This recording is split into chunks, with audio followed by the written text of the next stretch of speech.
What is good, guys and gals, and welcome to the Films and Pixels podcast, episode 6. I'm your host, Afif, and we have a jam-packed collection of topics today. Now I'm going to be discussing the situation with Meta regarding the possibilities of them shutting down Facebook and Instagram in Europe, plus Google Stadia also shutting down, facing a closure of their own, and why they have to change their businesses, plus WarnerMedia being sued by Village Roadshow, the production company behind The Matrix Resurrections, for their release on HBO Max, Peloton CEO stepping down, and plus so many people losing jobs as a result. And I'll be sharing my thoughts on the Oscar nominations for this year. I'll save the best for last, so without further ado, let's get this thing going. Alright, for the first topic, I want to mention some breaking news regarding Peloton CEO John Foley. Now, he did release an open letter stating that he's going to step down from his role. Now, I'm not going to say too much about what he said and all that stuff. Now, also, for those that are not aware of what Peloton is, it's like retail gym equipment exercise company. So basically what they do is deliver equipment like treadmills and bicycles and so forth to people's homes to exercise in their houses. So because of everything that's gone on over the last 2 years, he has decided to step down, but he will stay as executive chairman of Peloton. However, with Barry McCarthy taking over as the new role of CEO. So McCarthy, for those that are not aware, he was former senior executive at Netflix as well as former Spotify CFO as well. So I think they're going to be in good hands. Now, as a result, what happens is that a large chunk of their employees at every level of the organization have lost their jobs. Exactly 2,800 people lost their jobs, which means like 20% of their workforce. And for those still there, like their salaries have to be cut as well. Also, just keep in mind as well, in this whole situation, because of the pandemic, they invested like $400 million in manufacturing more equipment, but there have been some losses, so changes had to be done. And I think this is as a result of this whole COVID crisis, but I mean, what can you really do at the same time? At least there's going to be some changes, some new people involved, but it is a unfortunate situation. However, for the 2,800 people losing their jobs, they are going to get severance package. So in some ways, on the way out, there might be something, even for some reason, like some sort of subscription model package, just to stay like part of their consumer base, or like employee rewardment. I don't know, but let's just see how things go forward. But at the same time, clearly there needed to be some leadership change within the organization going forward. Alright, guys and gals, for the next topic, I'm going to be talking about reports circulating regarding Meta's relationship with the European Commission. Now, it seems like because of a situation with Facebook and Instagram, there might be possible shutdowns across Europe due to data regulations from transferring, storing, and processing Europeans' data on US-based servers. Now, in some ways, there isn't really a lot of concerns or pushback from this whole situation. It seems like ministers from Germany and France don't seem to have a problem with Meta's apps being gone from Europe. Even one of the German ministers, who's an new economy minister, saying was like, after I was hacked, I'd lived without Facebook and Twitter for years, and life has been fantastic. And even a minister from France, echoed the same sentiment. So I don't think there's going to be any sort of remorse if it happens.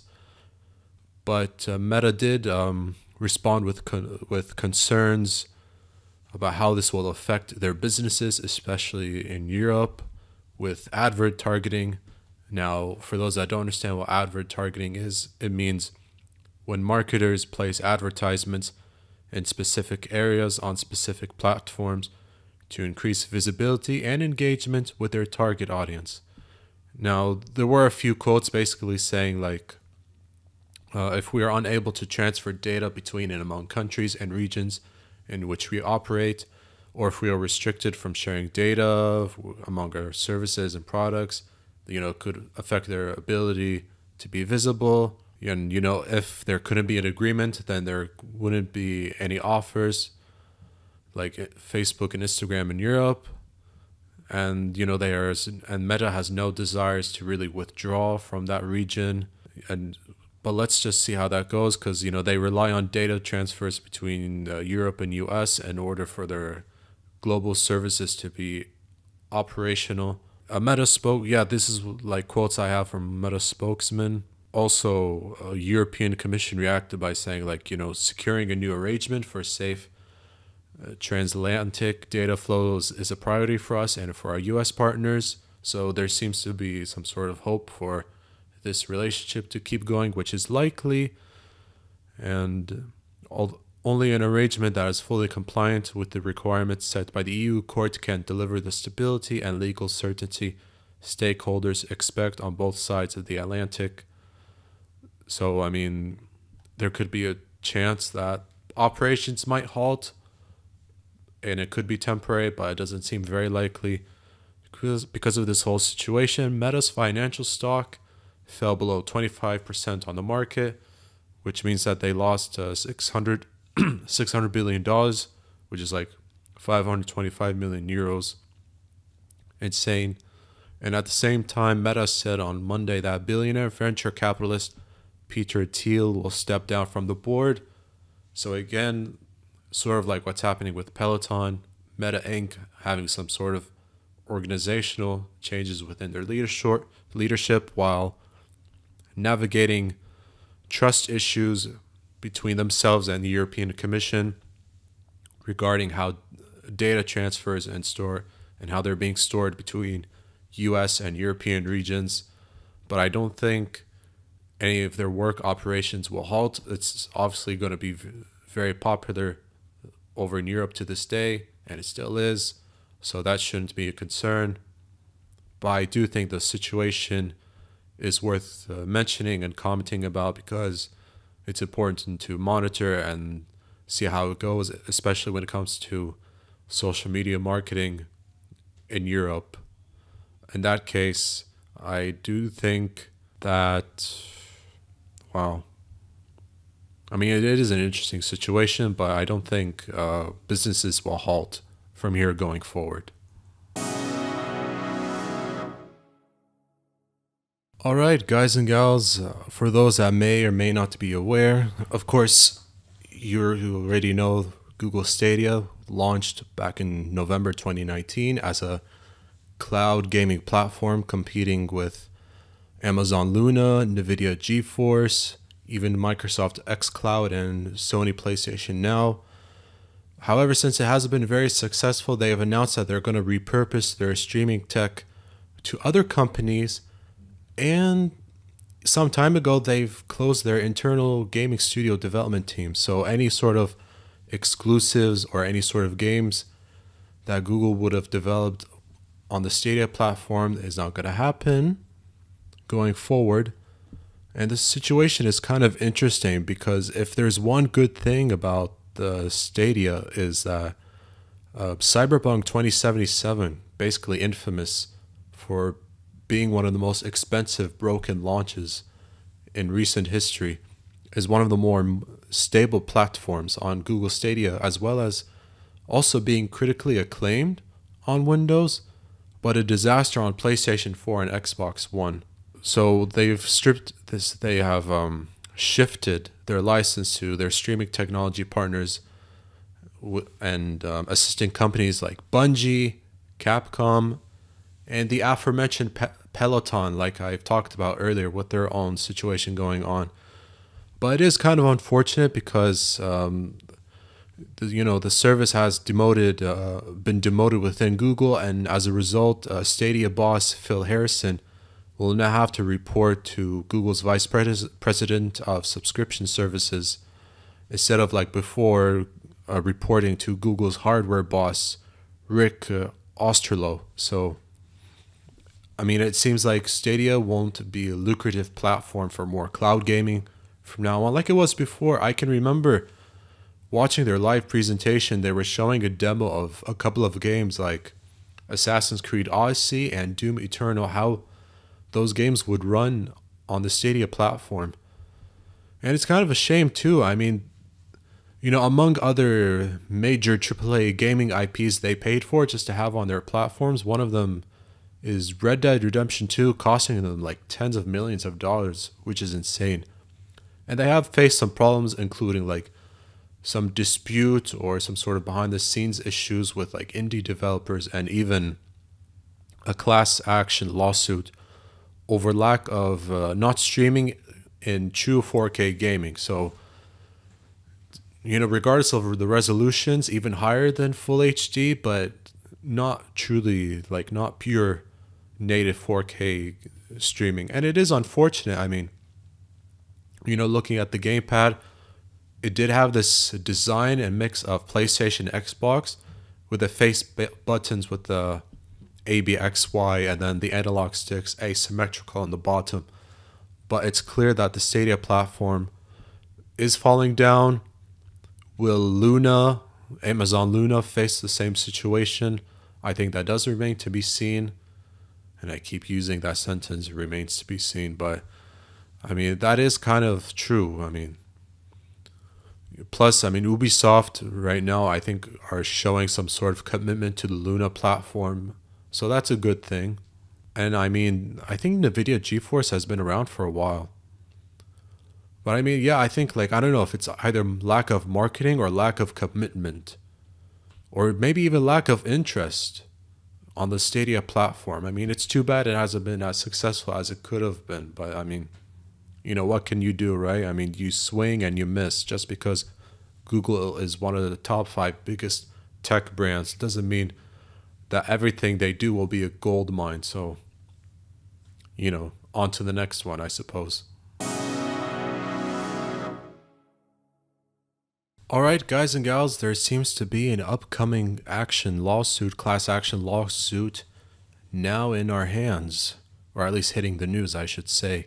Village Roadshow Entertainment Group, the production company behind many films, including the Matrix franchise, they're suing Warner Brothers for the film's simultaneous release in theaters and in WarnerMedia's own HBO Max streaming service, claiming a breach of contract because of the results of the Matrix Resurrections box office money that kind of compromised them, with a statement saying the hit to the Matrix Resurrections box office returns was not the result of just the cannibalization from streaming, but from the rampant piracy it knew would come by distributing this marquee picture on a streaming platform on the same day as its theatrical release, the suit said.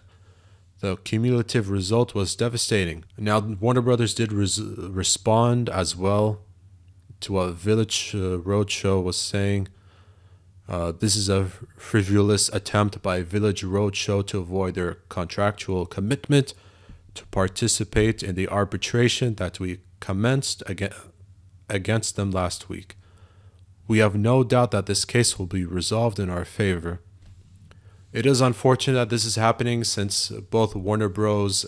And Village Roadshow Entertainment have always had a working relationship over the past 25 years. And, you know, Village Roadshow have paid up to like $4.5 billion to produce and distribute like nearly 100 films for the company. So that is kind of crazy how all this has gone down. But I mean, it is the cost of, you know, so many streaming services from so many distributing film companies, you know, seeing it as an opportunity to gain more revenue. You know, at the same time, WarnerMedia are planning a $43 billion merger with Discovery at the same time. And although a deal is pending up to this point, you know, regarding the suit, Village Roadshow also said The movie is nothing more than a clandestine plan to materially reduce box office and correlated ancillary revenue generated from tentpole films, in exchange for driving subscription revenue for the new HBO Max service, for which only WarnerMedia would be the sole beneficiary. Village Roadshow believes Warner Brothers inflicted serious harm to the entire Matrix franchise, causing abysmal box office sales and the inevitable end to a popular sci-fi action series. So yeah, money talks. But I mean, I do think later on, if there would be a fifth movie, it'll come back. But, you know, when the box office results show that it's made less money before, especially around the winter holiday season in comparison to its competitions, of course, there's gonna be some cutbacks, some results, some unpleasantries, some uncomfortable conversations, all sorts of behind the scenes issues that would be going on. And I think it's their right, because this wasn't what they wanted. I mean, it's not the first and only movie to have a dual release. Mortal Kombat movie, Godzilla, or I should say Godzilla vs. King Kong, even a Tom and Jerry film, as well as Wonder Woman 1984. I mean, so many filmmakers expressed their disappointment and anger, also being unhappy because of the financial hit that the dual release would take upon them. But this is only because of the COVID-19 pandemic. So some things are really out of their control. I mean, if more people could easily have access to it at home instead of paying for a movie at a ticket price in a public movie theater, especially right now, it is understandable. But I mean, it is unfortunate that financial losses hit Village Roadshow. This sort of reminds me of a similar situation between Scarlett Johansson and Disney regarding the financial streaming revenues of Black Widow, dual release in theaters and Disney Plus. And at least we all know the results in the end. I mean, she did get $40 million from a settlement, so hopefully both sides have a mutual agreement on this issue and keep a good working relationship going forward. Guys and gals, I'm actually very much looking forward to this topic. It is our final topic. I'm going to be offering my thoughts on the Oscar nominations for this year, 2022. So I'll be starting off with Best Picture. Now, this is an interesting, as I'm reading this list, a couple of movies that are included I have not heard or seen until now: Belfast and Coda. Now, other movies included like Don't Look Up, which I was fine with. Drive My Car, I never heard of. I'm very much happy about Dune and King Richard being nominated. I'm still very much interested in seeing Nightmare Alley. I know that currently it's in theaters, so I do think it's worth watching. It is directed by Guillermo del Toro, the same director from The Shape of Water. Now, The Power of Dog. This is a strange one because I remember watching it on Netflix and I was just bored. Like, bored from beginning. I don't know, it just nearly made me fall asleep. And I don't know, man, I still don't understand what's so good about it. It's nothing against the cast. I'm willing to give it another shot. Now that it got nominated, I'm thinking, okay, why not? Give it another shot to see The Power of Dog. But it just really bored me. At least West Side Story, another Steven Spielberg directed film, is in the Best Picture list. It's good to see that for Best Directors includes Kenneth Branagh, Paul Thomas Anderson for Licorice Pizza, also Spielberg for West Side Story as well. I am pleased about the Best Lead Actor. That does include Andrew Garfield for Tick, Tick, Boom, and even Will Smith on King Richard. The Tragedy of Macbeth, Denzel Washington as Best Lead Actor. A lot of great things have been said about that movie, so I know I'm going to check that out as well. It's funny to know about, as for Best Lead Actress, I never heard of The Eyes of Tammy Faye, but I mean, now it did definitely catch my attention with Jessica Chastain as nominated, including Olivia Colman in The Lost Daughter, Parallel Mothers, Penelope Cruz, yeah. Let's see, Best Supporting Actor. Yeah, The Power of Dog got a lot of nominations in multiple categories, and yet I don't understand it. So did Belfast and Coda. Let's see, Best Supporting Actress. Yeah, that includes Judi Dench, Kirsten Dunst as well, Ariana DeBose. Best Adapted Screenplay. Yeah, I mean, I agree on Dune. I really love Dune, so I'm glad it's there. Best Original Screenplay. King Richard as one of them. So is Don't Look Up. Licorice Pizza as one of them. Oh, and I'm really glad that Dune got Best Cinematography nomination. I completely agree 100%. I mean, I loved everything from Dune Part 1 from beginning to end, so when Part 2 was officially announced, I was definitely excited and still very much looking forward to it. Best Animated Feature. Encanto, yes, I can agree with Encanto as a nomination. The same with Raya and The Last Dragon. Okay. Flea, it sounds familiar, but I don't think I've heard of it. Animated short film, okay. Costume design, yes. Dune and West Side Story included. So is Nightmare Alley and Cruella. Okay. I mean, I like that film and I like the costumes. So yeah, I can see it being one of them. Best Original Score and Best Sound. Important categories. You can guess some of the films that already known.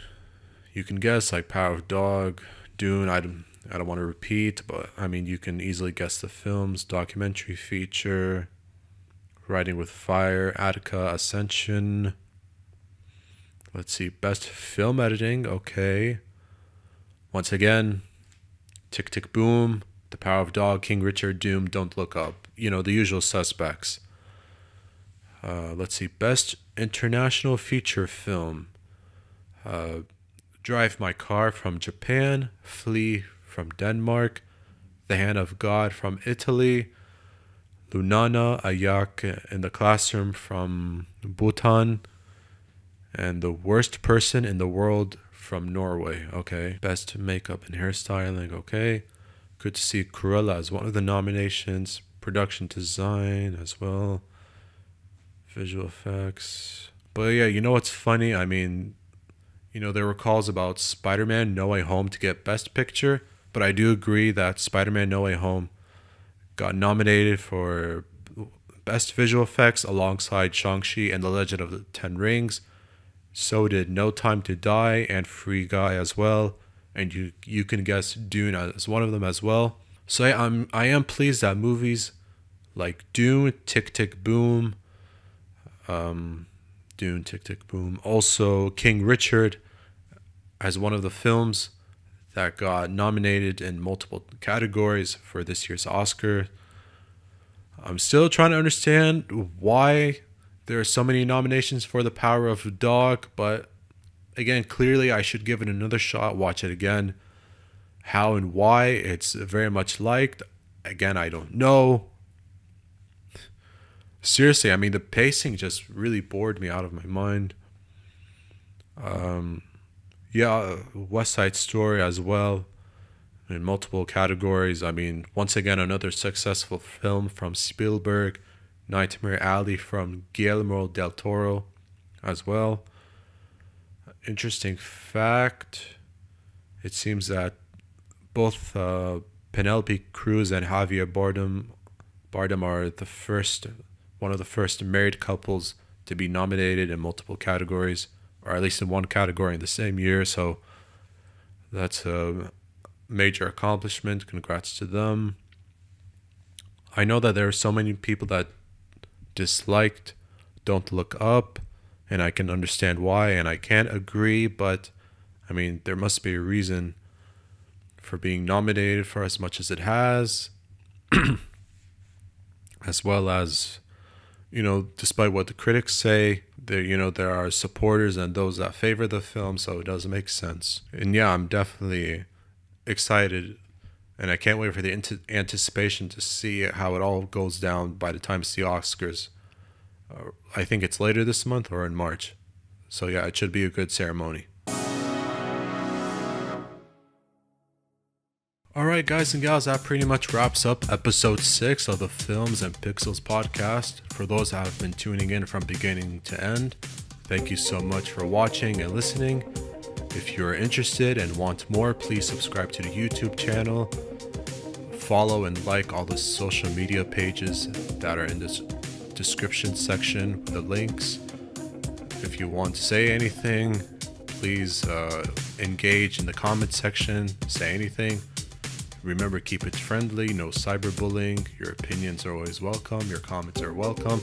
It's good for the engagement of the channel. Small independent channel like mine, much appreciated. If you want more content, a small donation to my Patreon page is always welcome. And thank you so much. And as you can tell, I'm available on Facebook, Twitter, Instagram. Thank you so much, and that wraps it up, and that's all for tonight's episode. Thank you so much.